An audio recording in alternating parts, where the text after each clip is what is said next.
Hello, little friend. Today's tale, King Midas. In ancient Greece lived a king called Midas. He loved his daughter, but he was obsessed with gold. King Midas had more gold than any king in the world, but he wanted more. The king's daughter was called Goldie. She was just an ordinary kid and hated her father's obsession with gold and wished he would spend a bit more time with her instead. Late one evening, the king took a stroll through his rose garden. Suddenly, he tripped over something and almost fell flat on his face. He looked down and saw the weirdest-looking creature. "Who the heck are you?" he exclaimed. "I'm a woodland creature and my name is Brian." "Are you all right? What are you doing sitting there on the ground anyway?" asked the king.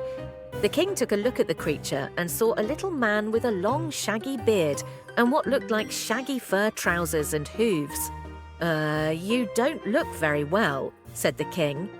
"I got lost and tired and haven't eaten in days," said Brian. At that moment, Brian fainted. King Midas was actually very kind, so he picked Brian up and carried him into the palace. The servants fed him and put him to bed. Brian woke up the next morning and a little girl was watching him. It was Goldie, and she said, "My daddy, the king, said he found you in the rose garden last night. Did you, sleep okay?" Brian yawned and said, "Oh, if it wasn't for your dad, I wouldn't have made it through the night. He's very kind." "Deep down, yes," she sighed. "He's a lovely daddy, but he's got this totally mad obsession with gold. I wish he'd spend more time with me like he did before." Brian whispered in her ear, and she looked amazed. They both went down to where the king sat at the breakfast table.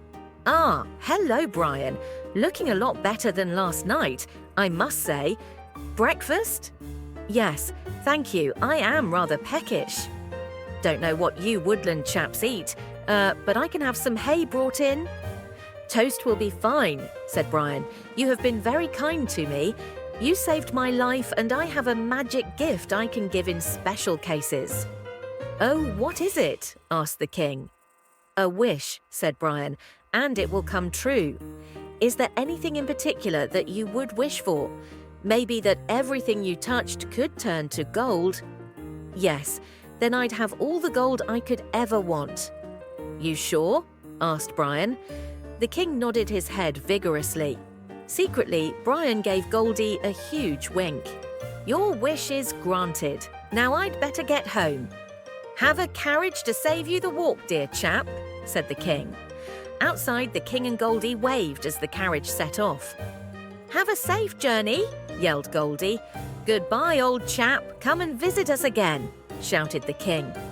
Brian leaned out of the carriage window and gave Goldie another big wink. The king didn't really believe that a little chap like Brian could grant such a wish and went to his rose garden to look at his lovely blooms. "I'll give this to my darling Goldie," he thought as he picked one. Suddenly the rose turned to solid gold. The same thing happened with another rose, and soon he had a basket of golden roses. He was so excited he hurried back to the palace. He put the golden roses into a vase, which turned to solid gold. He pulled out a chair to sit down, and the chair turned into gold. The king shrieked with laughter and raced around touching everything and turning it to gold. Finally, he flopped down on the gold chair to get his breath back. He called for a cup of tea, and the moment he touched the teacup, it turned into gold. "What if I can't eat or drink? I'll starve if everything I touch turns to gold," he thought. Goldie appeared and rushed over to give him a hug. Suddenly, he saw that his beloved daughter had turned into solid gold. The king burst into tears when he saw her like a beautiful little golden statue. He yelled at the servants, "Stop the carriage right away and bring Brian back here now." Soon the servants appeared with Brian. "Brian, please take that wish back. What was I thinking?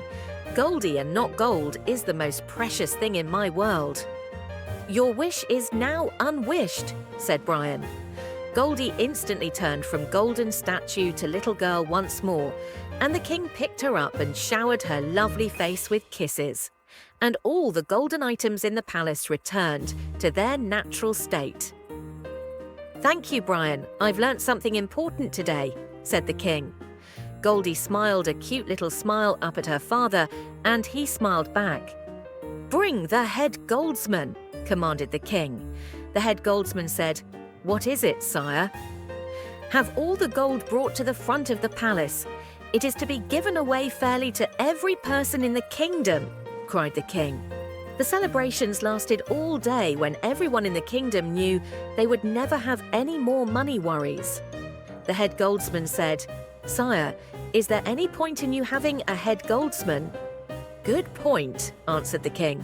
"The head rose gardener retires soon, so someone will need to look after all my lovely roses.